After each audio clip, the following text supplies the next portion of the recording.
Hey you, yeah you who clicked on this video. Thanks for giving our channel a shot. And if you will, please do us the honor of watching the video all the way through. Appreciate it. Now on to the Hello, video. fellow 8-bit heroes. Today we are going to, as promised, get on our next top 5 non-woke series of Q2 of 2025. So, before we get into it, let's set the table. When we talk about woke, we're talking about something that takes away from escapism, something that is basically pushing an agenda of today's problems and really just making it hard to enjoy entertainment because of the subject matter needing to adhere to instead of just giving you something entertaining to take your mind off of whatever's bothering you or going on in your life currently. So with that being said, let's get into it.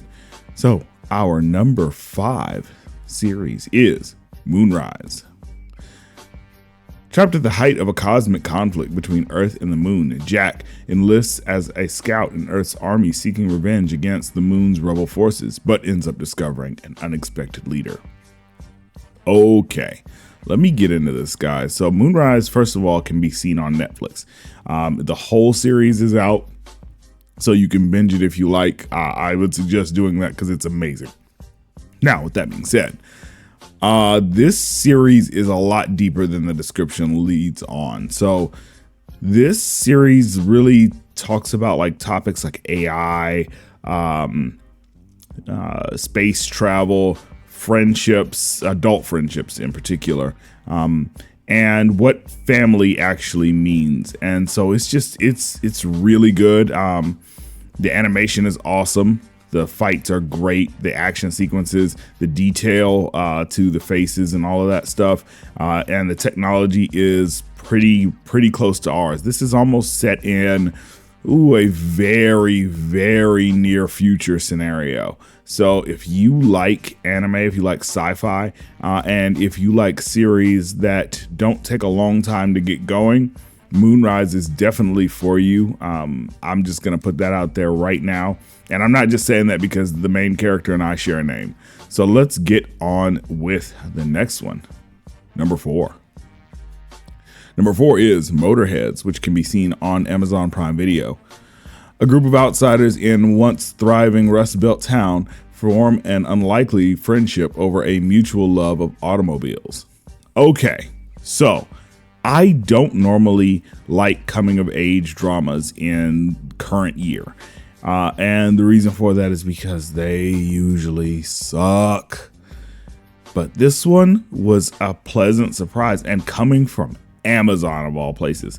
Remember, this is the same streaming platform that brought us Rings of Power and Wheel of Time, and yet they somehow managed to make a teenage drama coming of age tale centered around like the love of cars and racing, and it is surprisingly not woke. I mean, there's actual like heterosexual relationships.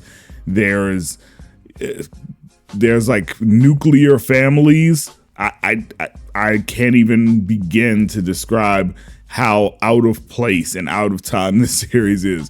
But enjoy it while it lasts. Who knows if it's going to get another season, but I hope it does, and that's why I'm telling you about it now. So definitely get on Motorheads.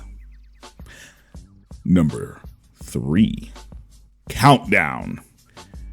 After a Department of Homeland Security officer is killed in plain sight, LAP detective Mark Meacham is brought onto a covert task force with undercover agents from various law enforcement agencies to track down the murderer. However, the search reveals a much darker conspiracy than anyone expected, sparking a frantic race to protect a city of millions. Okay, I'm not going to bury the lead on this.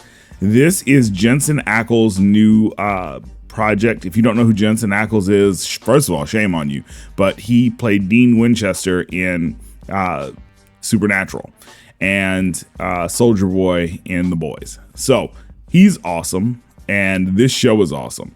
Now, normally I don't really like a lot of cop dramas, but being that this one has a it's not necessarily episodic in nature, but has a narrative like that is going forward episode after episode. I really was able to get into this, and Jensen Ackles is hilarious in this role.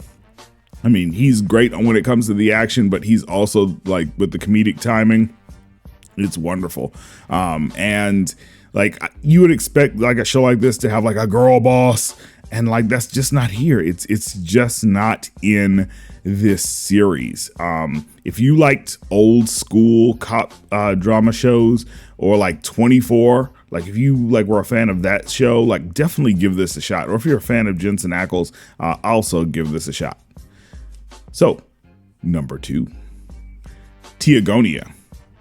In an era of relentless warfare, brutal battles rage between humans and demi-human tribes, such as the ash monkeys and the pig-like ogres who invade human lands. Kai, a boy from the village of Rag, spends his days fighting to protect his home. Amid the brutal conflict, those known as guardian bearers who wield immense power enforcing the chaos. As Kai's comrades fall one by one, he suddenly has memories he should not possess, visions of a world with advanced technology and knowledge of life beyond this one.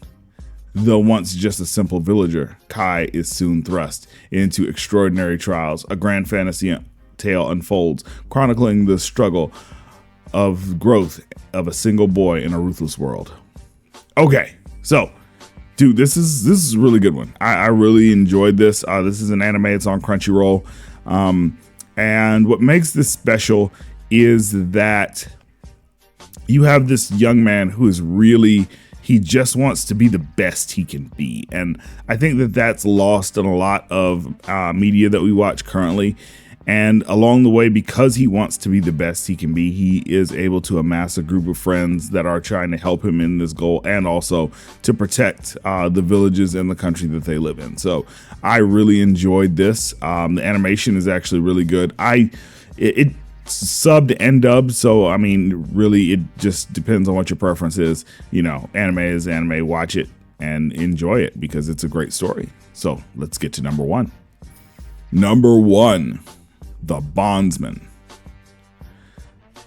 Hub is a backwoods bounty hunter who comes back from the dead with an unexpected second chance at life, love, and a nearly forgotten musical career, only to find that his old job now has a demonic new twist.